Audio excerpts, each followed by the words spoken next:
I'm glad you brought Thich Nhat Hanh into the picture because, like, Thich Nhat Hanh is not in this book, No. right? When people think about Buddhist philosophy, they're not like, oh, Thich Nhat Hanh is one of Phails at philosophy. the major Buddhist philosophers, even though I think he is, You right? do? Oh yeah, I think in terms of um 20th, late 20th century Uh-huh. Buddhist thought, Thich Nhat Hanh is one of the most important philosophers to think about. Really? I never thought of him as a philosopher. Right, I've thought of him as an influencer, as someone who's I've read a bunch of his books and listened to right. them, and I read his How to Love book every day and share it He's with folks. he's presenting conceptual models about ethics, about metaphysics, about theories of knowledge. Less the third one than the first two. Mm-hmm. Primarily ethics. Like he's primarily concerned with how do we How live do we live our life life? well, right? And he's doing that through arguments often, right? It's like this is how things are, and if you look at it this way, look how you see this thing. He's doing philosophy. The difference is his presentation of that philosophy is also very embedded in practice. His He's very embedded in a way of presenting ideas that is more about connecting you with the practice mindfulness walking, that mindfulness will lead eating. you to the Yeah. realization than trying to say my words will lead you to the realization. What I would say is his books, his writing is too easy for me to read, for me to classify it as philosophy. Yeah, and I think that's just When I read it, it's philosophy just doesn't like, need to be hard. this is like, when I read that, I thought, like, what would I do if I wanted to sum up? Recently, I saw an example of the Four Noble Truths for a 5-year-old. Mhm. And it was like, you know, sometimes you'll feel mad because you won't always get the toy you want to get, and um you know how you feel about that can really impact. That wasn't impact, but it was Right. really simple, and I thought,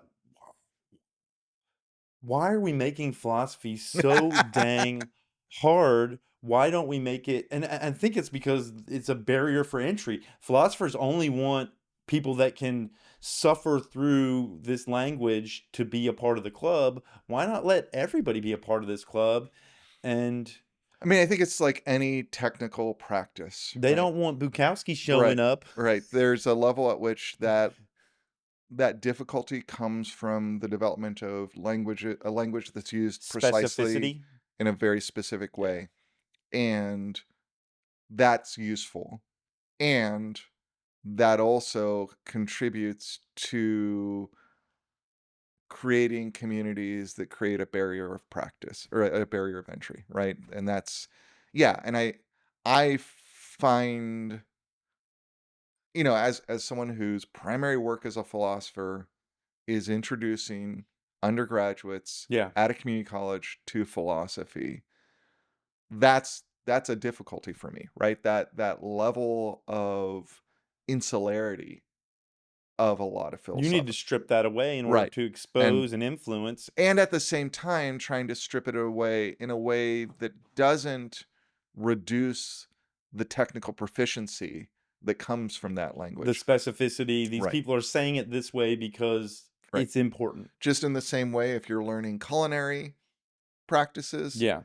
like there are practices that are and some of it is figuring out like look, there's practices we do in the kitchen that are about producing good food and there's practices we do in the kitchen Mhm. that are about making sure that the only people who can function in there are the people who we trained, right? Right. And some of that's just about the culture of work that emerge, right? There's practices that happen in a kitchen because that's the practices that happen in the kitchen. So if you walk into a kitchen, it helps you know not to get in the way of someone else, even though it's not fundamental to the production of food.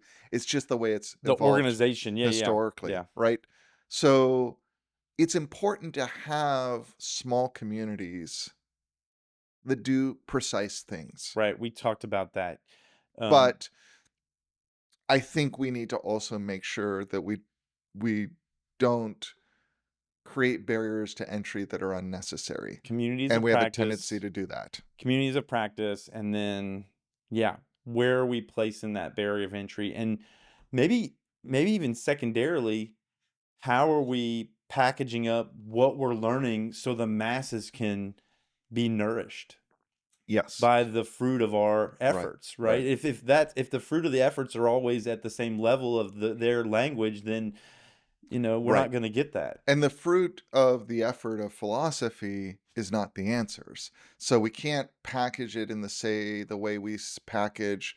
I mean, I think there's problems with packaging scientific thought that way. We tend to package scientific thought by saying, this is what we know about the universe. This is what we know about biology. But Here's all the facts philosophy, we don't get any of that. we've arrived at. I think that's actually been a problem because it's created entire generations of people who think that science is about understanding the world in an exact way, and science isn't that. Science And is philosophy kind of unravels all right, that when it says, like, what do we really know? When we right, look at the questions we've asked, right, does reality have a ground? What is knowledge? right. It's about digging into the process of generating knowledge, digging into the process of recognizing what the world is, digging into the process about figuring out how to live your life, and thinking about how to do that well.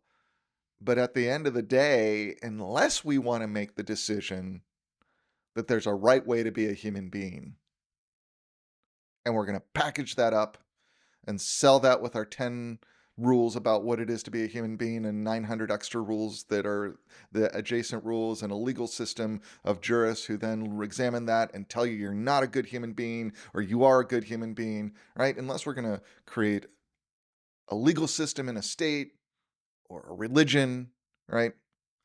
And say this is the human being, Right. then we have to be in the process. We have to be in the process of what it is to be human.